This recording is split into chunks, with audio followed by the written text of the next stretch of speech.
नमस्कार। स्वदेशी जागरण मंच पूर्वी उत्तर प्रदेश द्वारा आयोजित स्वदेशी चौपाल श्रृंखला के 41वें दिवस में आपका हार्दिक स्वागत है। आज का विषय है अपने मऊ जनपद में विकास की संभावनाओं का पड़ताल करना।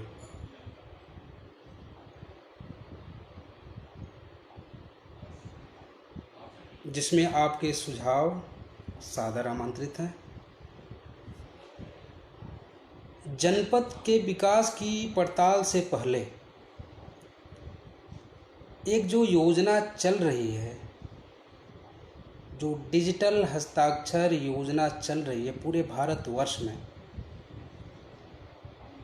जिसको पूरे विश्व से समर्थन प्राप्त हो रहा है।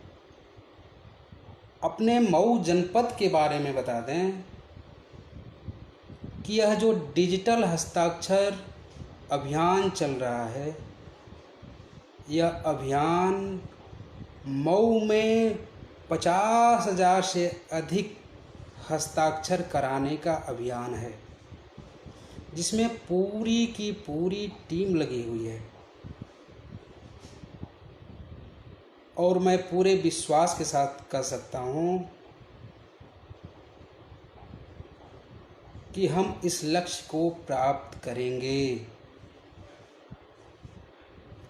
इस योजना के और विस्तार के लिए, डिजिटल हस्ताक्षर योजना के और विस्तार के लिए कॉलेज स्तर के विद्यार्थियों को विस्तारक योजना के तहत गांव-गांव भेजने की योजना है, ताकि इस कार्य को और विस्तार मिल सके। हो सकता है संभवतः यह कार्य कल से ही प्रारंभ हो जाए।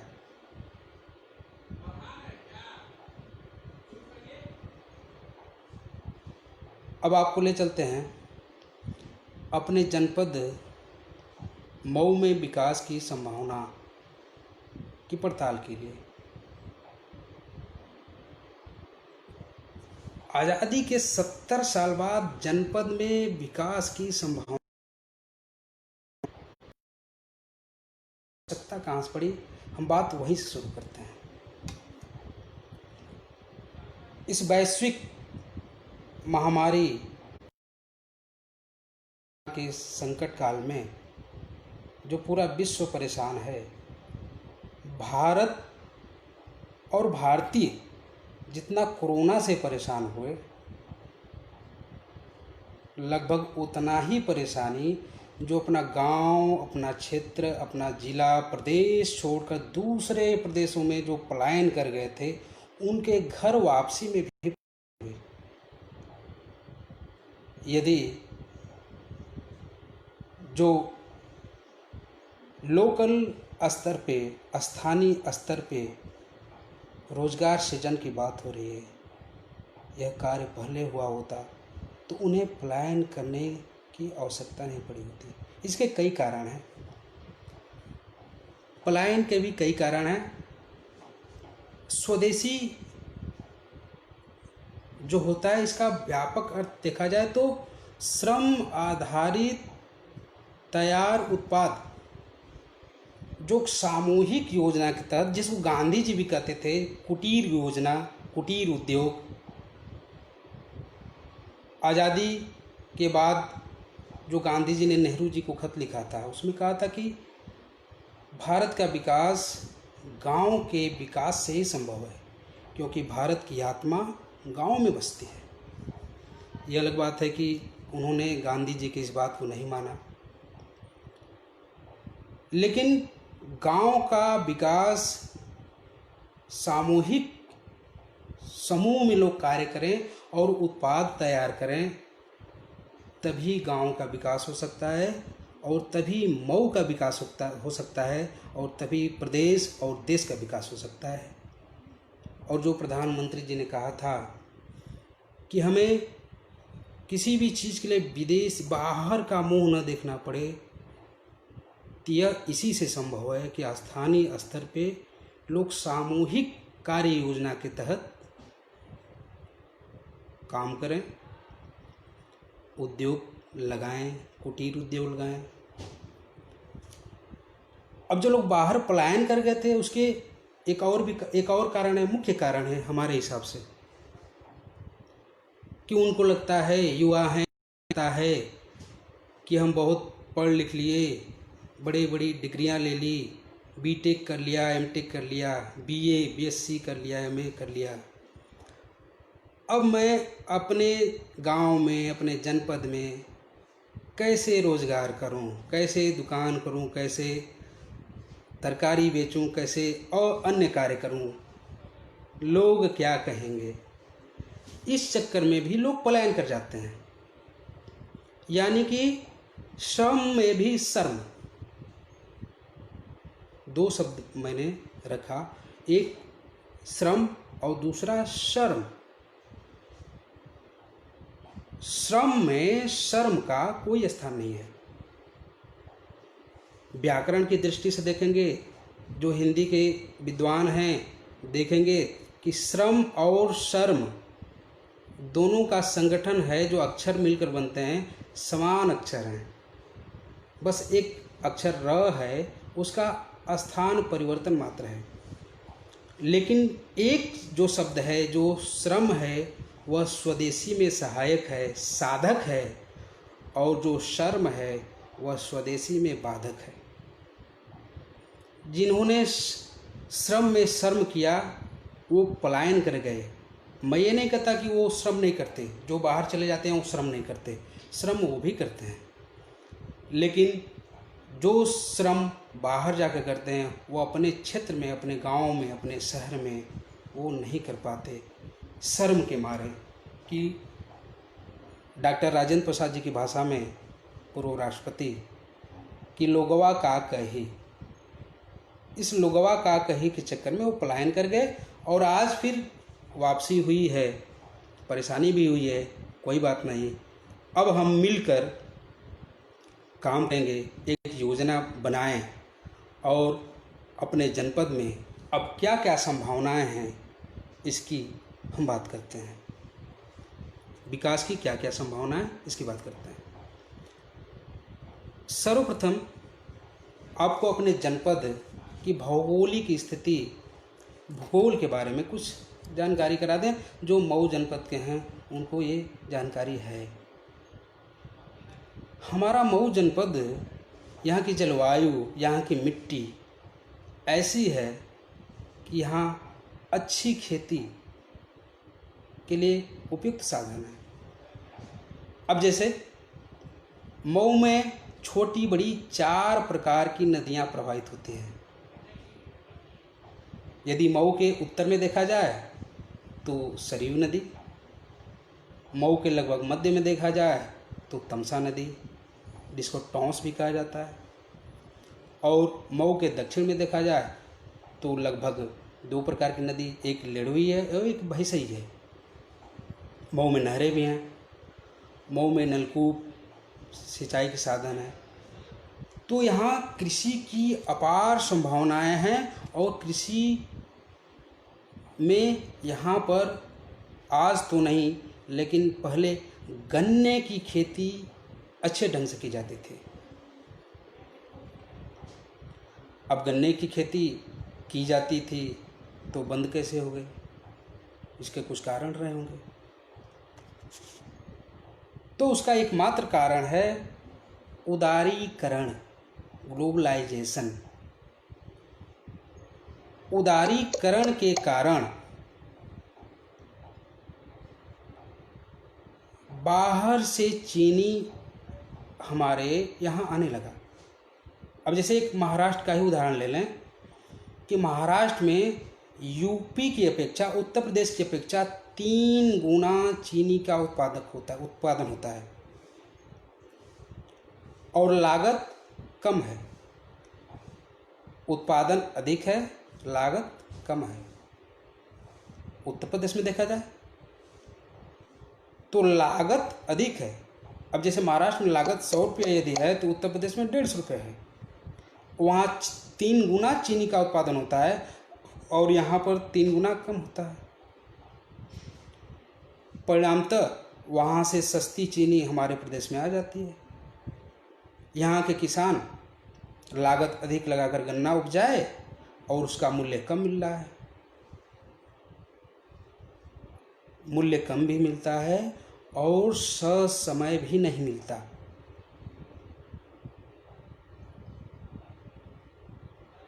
गवर्नमेंट एम्प्लॉय जो हैं उनको महीने में 1 तारीख को वेतन आ जाना चाहिए और सरकार ऐसा प्रयास भी करती है, शासन ऐसा करती है, उनका आ जाता है। लेकिन गन्ना किसान और जो किसान हैं उनका भुगतान ससमय नहीं होने के कारण यहाँ गन्ने की खेती चौपट हो गई। अब बाहर से चीनी आने लगा और सस्ती चीनी आने लगी तो यहाँ का किसान क्यों गन्ना पैदा करेगा, गन्ना की खेती क्यों करेगा?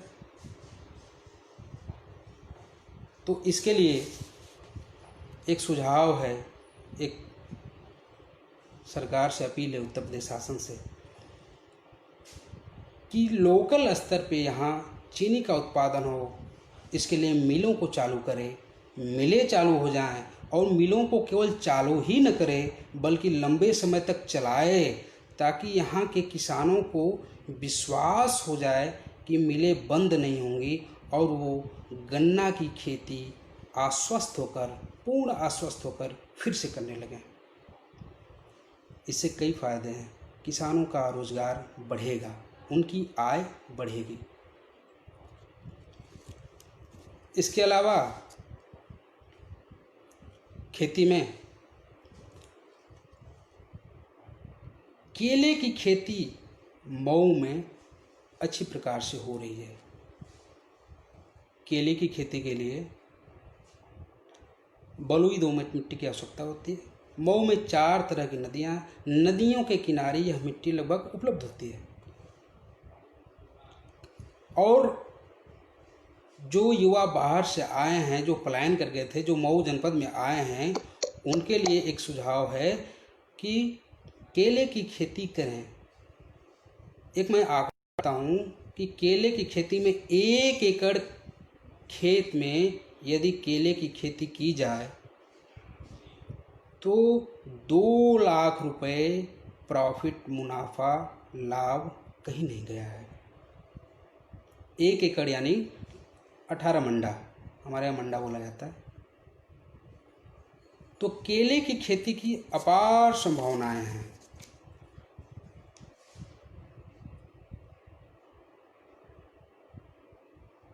इसके अलावा हम देखते हैं कि हमारे यहाँ शादी विवाह है, पूजा है, कार्यक्रम है, फंक्शन, कोई भी कार्यक्रम है तो फूल की आवश्यकता पड़ती है। और मैंने फूल बेचने वालों से पूछा तो उन्होंने बताया कि ये फूल बनारस से आता है। बनारस में कहाँ से आता है? तो कुछ उत्पादित होता है और कुछ कलकत्ता से आता है। तो जो बाहर से युवा आए हैं वो फूलों की खेती कर सकते हैं, फूलों की बागवानी कर सकते हैं। यहाँ रोजगार सृजन की अपार संभावनाएं हैं। इसके अलावा सब्जी की खेती, नदियों के किनारे की जो मिट्टी होती है, जो बलुई दोमट मिट्टी होती है, इसमें सब्जी की खेती अपार प्रचुर मात्रा में होती है। इसके कुछ उदाहरण भी हैं हमारे यहाँ, जैसे मऊ जनपद से लगा अलीनगर है, सरवा है, बरपुर है, जहाँ परवल, तरबूज, खरबूज, ककड़ी, मिर्चा इत्यादि की खेती अच्छे ढंग से होती है। एक स्थान है भेलू का पाकड़, मऊ जनपद में एक स्थान है भेलू का पाकड़। वहाँ की नाशपाती प्रदेश भर में प्रसिद्ध है, प्रदेश से बाहर भी प्रसिद्ध है, बहुत मीठी होती है। तो ऐसे इस प्रकार से अन्य लोग भी सब्जी की खेती, फलों की खेती कर सकते हैं, फलों की बागवानी कर सकते हैं। इसके इतर हम जब भी बाज़ार जाते हैं तो हमको यदि रस्सी चाहिए तो हर प्रकार की रस्सी, चाहे वो पतली हो, मोटी हो, प्लास्टिक की रस्सी मिलती है। इसके लिए किसान भाइयों से सुझाव है कि वे सन, पटुआ, पटसन की खेती करें और प्लास्टिक का एक विकल्प रखा जाए, पटुए की रस्सी। तो उसमें मजबूती भी अधिक होती है और बायोडाइजेस्टेबल होता है। प्लास्टिक हमें उपभोग के साथ साथ पर्यावरण का भी ध्यान देना है, सतत और सर्वांगीण विकास इसका भी ध्यान देना है। तो रस्सी, प्लास्टिक की रस्सी से या प्लास्टिक के किसी भी प्रकार के उत्पाद से हमें बचना भी है। तो सन, पटसन, पटुआ की खेती की जाए तो ये एक विकल्प है, रस्सी का, प्लास्टिक की रस्सी का विकल्प है। पशुपालन पर देखा जाए, अब चूंकि कृषि में खेती, पशुपालन और बागवानी तीनों आती है, तो खेती की बात तो हो गई। अब बात पशुपालन की।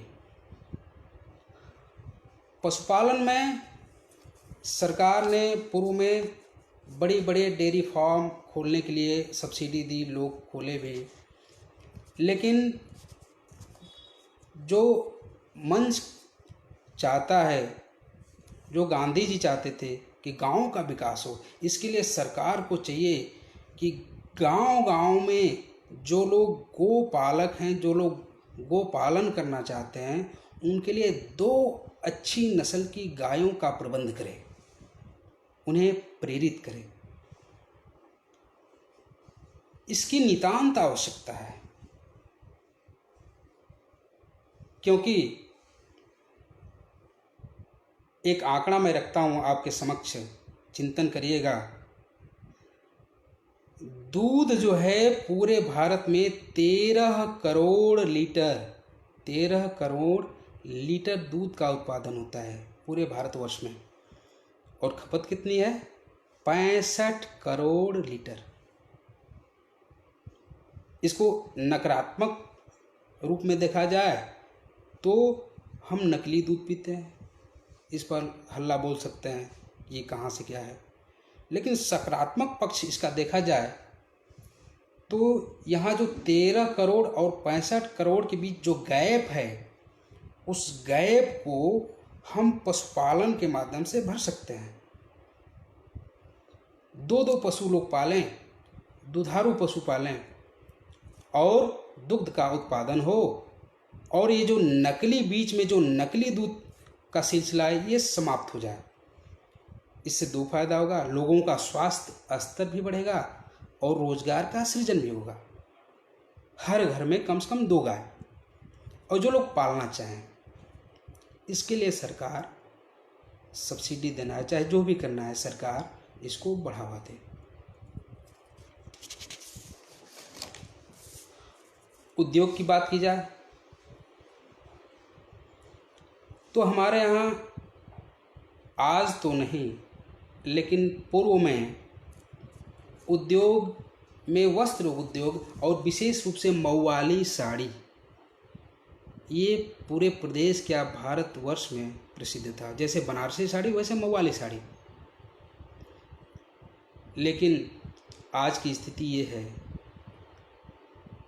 कि मऊआली साड़ी की स्थिति दयनीय है। उसके कारण हैं, यहाँ पर 2 स्वदेशी कॉटन मिलें थीं जो बंद हैं। जो धागा हमें स्थानीय स्तर पे उपलब्ध हो जाता था और सस्ता मिलता था, जिससे बुनकर साड़ी आसानी से बिन लेते थे, सस्ते धागे खरीदकर साड़ी बिन लेते थे और उनके साड़ी को का उचित दाम भी मिल जाता था, वो दोनों मिलें बंद होने की वजह से ये चौपट हो गया।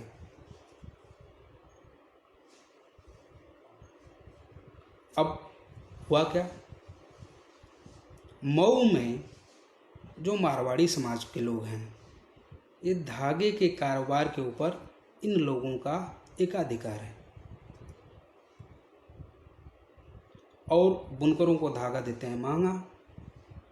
वो बेचारे महंगा धागा लेते हैं और साड़ी बुनते हैं, और ग्लोबलाइजेशन यानी उदारीकरण के कारण बाहरी साड़ी मऊ में आती है, सूरत की साड़ी, कहाँ कहाँ की साड़ी, और वो सस्ती पड़ती है और यहाँ की साड़ी महंगी पड़ जाती है। इस कारण मऊ वाली साड़ी की स्थिति भी खराब है। इसके लिए सरकार जो ये 2 मिल बंद पड़ी है, स्वदेशी कॉटन मिल और एक मिल है जो धागे तैयार होते थे, इन मिलों को शीघ्र अतिशीघ्र प्रारंभ करें ताकि यहाँ के बुनकरों को धागे सस्ते दाम पर आसानी से उपलब्ध हो सकें और उनका जो लागत आए कम आए, ताकि उनके साड़ी का उचित मूल्य मिल सके और फिर से मऊ वाली साड़ी पूर्व की भांति अपनी ख्याति को प्राप्त कर सके। एक बात और कहना चाहूँगा कि साड़ी बुनने के ऊपर जो बुनने को लेकर जो एक विशेष समुदाय का जो एकाधिकार है, इसको थोड़ा सा डिसेंट्रलाइज करने का कार्य करना चाहिए और जो युवा हैं और जो ग्रामीण क्षेत्र में हैं वो भी साड़ी बुनने के कार्य को कर सकते हैं। और साड़ी की स्थिति मऊ में खराब हुई तो उसका एकमात्र कारण था ग्लोबलाइजेशन, उदारीकरण। इसलिए हमें स्थानीय स्तर पर ध्यान देने की आवश्यकता है। एक और योजना है कुशल कारीगर योजना, ट्रेंड मैन पावर प्लानिंग। कुशल कारीगर योजना के अंतर्गत जनपद में जो कुशल कारीगर हैं, जैसे राजमिस्त्री हो गए, इलेक्ट्रीशियन हो गए, प्लम्बर हो गए, इनका शासन जिले स्तर पे एक रजिस्टर्ड डाटा तैयार करें। इससे क्या फ़ायदा है? इससे जनपद के लोगों को ये कुशल कारीगर सुगमता से उपलब्ध हो जाएंगे और इनका भी रोजगार बढ़ेगा, इस क्षेत्र में भी रोजगार बढ़ेगा। इसकी भी संभावना है मऊ में, मऊ क्या अन्य कई जिलों में।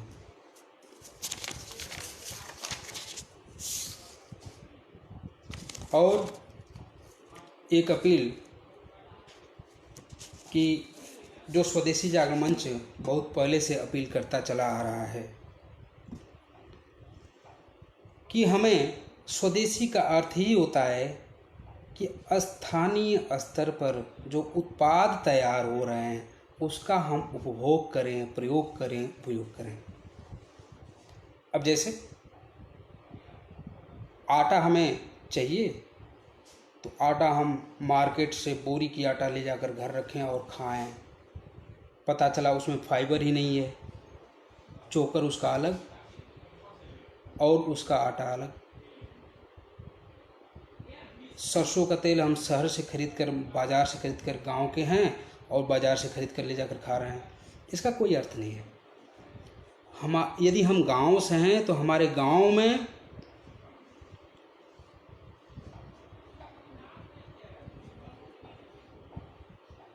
आटा भी उपलब्ध है, सरसों का तेल भी उपलब्ध है।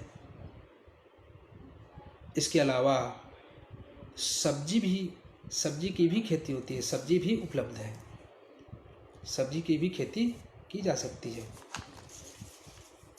की जाती है, तो सब्जी भी हमें मिल जाएगा। इसके अलावा दूध, हम बाज़ार से दूध खरीद कर खाने की अपेक्षा बाज़ार से दही खरीद कर ले जाएं, बाज़ार से पनीर खरीद कर ले जाएं, इसकी अपेक्षा हम स्थानीय स्तर पर ये सब खरीदें। इससे कई फायदे हैं। एक तो शुद्धता की गारंटी रहेगी और दूसरी बात तुरंत उपलब्धता, आसानी से उपलब्ध हो जाएगी। और तीसरी जो बड़ी बात है कि स्थानीय स्तर पर रोजगार का सृजन होता है, लोगों के उत्पाद बिक जाते हैं, तो दोनों पक्ष को फायदा है, क्रेता को भी और विक्रेता को भी। इसके अलावा एक और अपील है, स्वदेशी जागरण मंच मऊ करीब 5-6 वर्षों से एक योजना चलाता है दीपावली के समय एक अभियान चलाता है, आओ मिट्टी के दिए जलाएं। और इसमें सार्वजनिक स्थलों पे जो मंदिर हैं, जो सार्वजनिक स्थल हैं, वहाँ पर दीप दान किया जाता है, मिट्टी के दिए जलाए जाते हैं। इसका इतना असर जनपद में हुआ कि जो कुंभकार बेचारे मिट्टी के दिए बनाना बंद कर दिए थे, उनके अंदर आशा की किरण जगी और मिट्टी के दिए बनाने लगे, मिट्टी के बर्तन बनाने लगे। लोग इतना जागरूक हुए कि दीपावली के दिन मिट्टी के दिए जलाते हैं, झालर लगाने के बजाय। हम नहीं कह रहे कि सभी लोग करते हैं, लेकिन ये योजना अभियान चल रहा है, एक दिन सब लोग दिए जलाएंगे। और एक जो रोज़गार प्राचीन काल से हमारे यहाँ जो बड़ा बना बनाया रोज़गार है कुंभकारों का, जो चौपट हो चुका है, चौपट हो रहा है, वो पुनर्जीवित हो रहा है अपने जनपद में।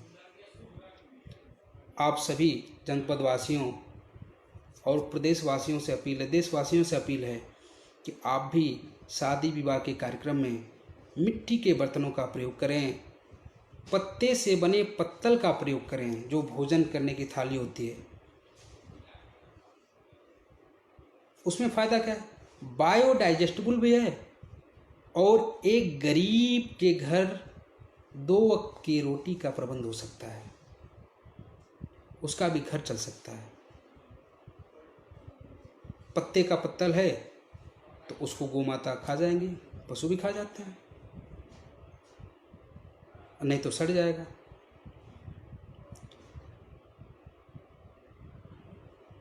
और जो गोपालन है, गोपालन में 2 से 4 गायों का पालन किया जाए तो इसमें इस क्षेत्र में रोजगार की अपार संभावनाएं हैं। और देसी जो गैया है, जो देसी गौमाता हैं, देसी गैया घर में लाओ, बीपी शुगर दूर भगाओ। यदि उनका जो डिल होता है, डिल से और गर्दन तक सहलाया जाए तो जो बीपी है वो भी कंट्रोल होती है। ऐसा साइंटिफिक रिसर्च है। और अंत में यही कहेंगे कि कोरोना संकट के इस दौर में जिसका कारण चीन है, यदि हम चीनी सामान का बहिष्कार नहीं करते हैं, यह जानते हुए भी कि चीन हमारे लिए खतरा है और इसके बावजूद उसका सामान हम खरीदते हैं, तो यदि कोई खरीदता है तो उसको देशद्रोही कहा जाए या न कहा जाए, लेकिन देश प्रेमी तो नहीं ही कहा जाएगा। तो आप सभी से अपील है कि चीनी सामान, चीनियों का, चाइनीज़ सामानों का पूर्ण बहिष्कार किया जाए। जय स्वदेशी, जय से स्वदेशी। धन्यवाद। भारत माता की जय।